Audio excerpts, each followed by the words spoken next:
নমস্কাৰ, জয় হিন্দ, জয় অসম। এটা বহুতেই ভাল খবৰ লৈছোঁ আপোনালোকৰ মাজলৈ। আজি পুনৰ নতুনকৈ পোষ্ট মুকলি হৈছে, নতুনকৈ চাকৰি আহিছে। যিহেতু পুলিচ কনষ্টেবলৰ পদ মুকলি হৈছে 2025 বৰ্ষৰ কাৰণে।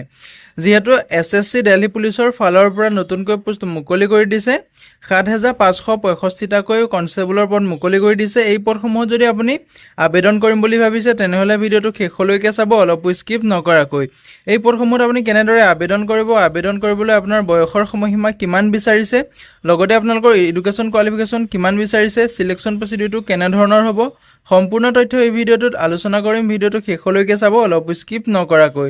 যদি ভিডিঅ'টো ভাল পায় তেনেহ'লে এটা লাইক কৰিব, আৰু মোৰ চেনেলটোলৈ যদি প্ৰথমবাৰৰ কাৰণে আহিছে তেনেহ'লে চেনেলটো ছাবস্ক্ৰাইব কৰিবলৈ নাপাহৰিব।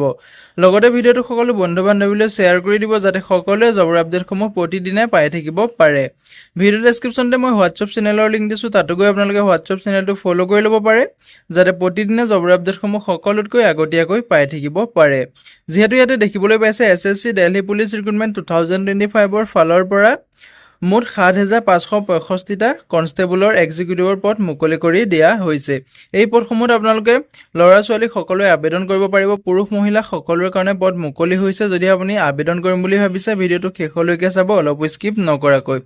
ফুল ডিটেইলছ এই ভিডিঅ'টোতে আলোচনা কৰিম। ভিডিঅ'টো ভাল পালে এটা লাইক কৰিব, আৰু মোৰ চেনেলটোলৈ যদি প্ৰথমবাৰ কাৰণে আহিছে তেনেহ'লে চেনেলটো ছাবস্ক্ৰাইব কৰিবলৈ নাপাহৰিব। ইয়াতে আপোনালোকে দেখিবলৈ পাইছে ষ্টাফ চিলেকশ্যন কমিশ্যনৰ ফালৰ পৰা, যিহেতু SSC ফালৰ পৰা যিসমূহ পদ মুকলি কৰি দিছে, দিল্লী পুলিচ কনষ্টেবলৰ পদ মুকলি কৰি দিছে। এই পদসমূহৰ লাষ্ট ডেটটো আপোনালোকৰ অক্টোবৰ মাহৰ 21 তাৰিখলৈকে আপোনাৰ লাষ্ট ডেটটো আছে। যদি আপুনি আবেদন কৰিব বিচাৰে 21 অক্টোবৰ তাৰিখলৈকে আপুনি আবেদনসমূহ কৰিব পাৰিব। ইয়াতে staff selection commission has release an employment notification for the recruitment of 7,565 constable executive male and female post.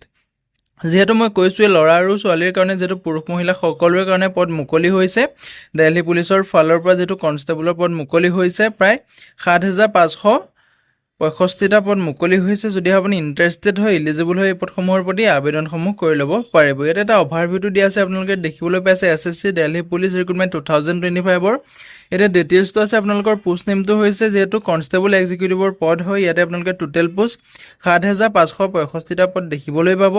Category wise আপোনাৰ ভেকেঞ্চিসমূহ দিয়া আছে। ইউৰ কাৰণে আছে 3,174টা পোষ্ট আছে, আৰু EWSৰ কাৰণে আছে আপোনালোকৰ 756টা পোষ্ট আছে।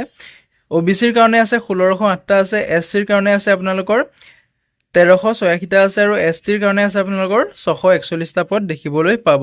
এই পদসমূহত আপোনালোকৰ লেভেল 3 মতে, আপোনালোকৰ পে লেভেল 3 মতে চেলাৰীসমূহ দিয়া হ'ব। আপোনালোকৰ মন্থলি চেলাৰীসমূহ 21,700 টকাৰ পৰা আৰম্ভ কৰি 69,100 টকালৈকে আপুনি চেলাৰীসমূহ লাভ কৰিব পাৰিব। যদি আপুনি ইণ্টাৰেষ্টেড হয়, ইলিজিবল হয়, পদসমূহৰ প্ৰতি আবেদনসমূহ কৰি ল'ব পাৰিব। ইয়াতে ইলিজিবল ক্ৰাইটেৰিয়াটো দিয়া আছে, আপোনালোকৰ যিটো SSC দিল্লী পুলিচ ৰিক্ৰুটমেণ্টৰ আপোনাৰ ইলিজিবিলিটি ক্ৰাইটেৰিয়াটো দিয়া আছে। ইয়াতে আপোনাৰ নেশ্যনেলিটিটো আপোনাৰ চিটিজেনশ্বিপটো যিহেতু ইণ্ডিয়ান চিটিজেন হ'ব লাগিব, তেতিয়া আপুনি পদসমূহত আবেদন কৰিবলৈ ইলিজিবল হ'ব। লগতে আপোনাৰ বয়সৰ সময়সীমাটো দিয়া আছে, আপুনি 18 বছৰৰ পৰা 25 বছৰ বয়সলৈকে আপুনি আবেদনসমূহ কৰিব পাৰিব। মিনিমাম আপুনি 18 বছৰ বয়সৰ পৰা মেক্সিমাম 25 বছৰ বয়সলৈকে আপুনি আবেদন কৰিব পাৰিব। যদি আপুনি জেনেৰেলৰ কেণ্ডিডেট হয় তেনেহ'লে আপুনি 25 বছৰলৈকে আবেদন কৰিব পাৰিব।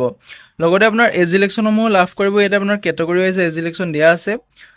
SC আৰু STৰ কাৰণে আপুনি 5 বছৰ, মানে আপুনি 30 বছৰলৈকে, আপুনি যদি SC বা STৰ কেণ্ডিডেট হয় তেনেহ'লে আপুনি 30 বছৰ বয়সলৈকে আবেদন কৰিব পাৰিব। OBCৰ কাৰণে আপোনালোকে 3 বছৰ এজ ইলেকশ্যন ল'ব পাৰিব, যিহেতু 25, 26, 27, 28লৈকে আপুনি OBC হ'লে আবেদন কৰিব পাৰিব। লগতে আপোনাৰ যিসকল এক্স ছাৰ্ভিচমেনৰ আছে তেওঁলোকেও 3 বছৰকৈ এজ ইলেকশ্যন লাভ কৰিব পাৰিব। এডুকেশ্যন কোৱালিফিকেশ্যনৰ ক্ষেত্ৰত ক'বলৈ গ'লে আপোনালোকৰ ইয়াতে 10+2 আপোনালোকৰ যিহেতু 12 পাছ বিচাৰিছে, যদি আপুনি 12 পাছ কৰি থৈছে তেতিয়া আপুনি পদসমূহত আবেদন কৰিব পাৰিব। লগতে আপোনালোকৰ প্ৰফেশ্যনেল আপোনাৰ কোৱালিফিকেশ্যনটো বিচাৰিছে। যিসকল পুৰুষ কেণ্ডিডেট হয়, মানে আপোনালোকৰ যিটো ল'ৰাৰ কেণ্ডিডেট হয়, তেওঁলোকৰ এখন LMV থাকিব লাগিব, মটৰ চাইকেল বা কাৰৰ আপোনাৰ এখন LMV থাকিব লাগিব, ড্ৰাইভিং লাইচেঞ্চ থাকিব লাগিব, তেতিয়াহে আপুনি পদটোত আবেদন কৰিব পাৰিব। ছোৱালীৰ ক্ষেত্ৰত এইটো নাথাকিলেও আবেদন কৰিব পাৰিব। যদি আপুনি ছোৱালী হয় বা আপুনি মহিলা হয় তেতিয়া আপুনি আপোনাৰ কোনো LMV প্ৰয়োজন নহয়, আপুনি মিনিমাম আপুনি 12 পাছ কৰিলেও আপুনি আবেদনসমূহ কৰিব পাৰিব।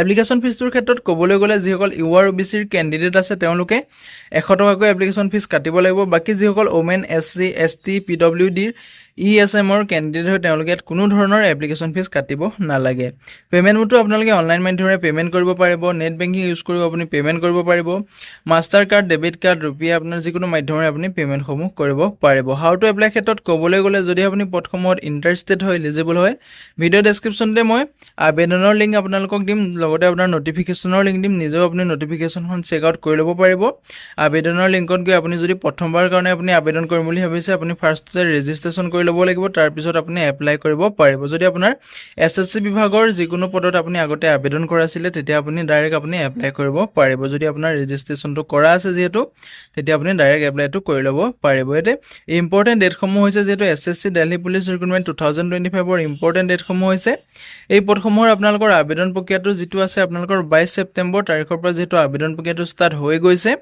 আজি যেহেতু ষ্টাৰ্ট হৈ যোৱা দুদিন হৈছে আজি 24 ছেপ্টেম্বৰ হয় 22 ছেপ্টেম্বৰৰ পৰা আবেদন প্ৰক্ৰিয়াটো ষ্টাৰ্ট হৈ গৈছে লাষ্ট ডেটটো আছে আপোনালোকৰ 21 অক্টোবৰ তাৰিখলৈকে আপোনাৰ লাষ্ট ডেট আছে যদি আপুনি ইণ্টাৰেষ্টেড হয় এলিজিবল হয় পদসমূহৰ প্ৰতি 21 অক্টোবৰ তাৰিখলৈকে আবেদনসমূহ কৰিব পাৰিব আজিলৈ ভিডিঅ'টো ইমানেই আছিলে যদি ভিডিঅ'টো চাই ভাল পালে এটা লাইক কৰিব আৰু মোৰ চেনেলটোলৈ যদি প্ৰথমবাৰ কাৰণে আহিছে তেনেহ'লে চেনেলটো ছাবস্ক্ৰাইব কৰিবলৈ নাপাহৰিব লগতে ভিডিঅ'টো সকলো বন্ধু বান্ধৱীলৈ শ্বেয়াৰ কৰি দিব যাতে সকলোৱে জবৰ আপডেটসমূহ প্ৰতিদিনে পাই থাকিব পাৰে ভিডিঅ' ডেছক্ৰিপশ্যনতে মই হোৱাটছআপ চেনেলৰ লিংক দিম তাতো গৈ আপোনালোকে হোৱাটছআপ চেনেলটো ফ'ল' কৰি ল'ব যাতে প্ৰতিদিনে জবৰ আপডেটসমূহ সকলোতকৈ আগতীয়াকৈ পাই থাকিব পাৰে ধন্যবাদ জয় হিন্দ জয় অসম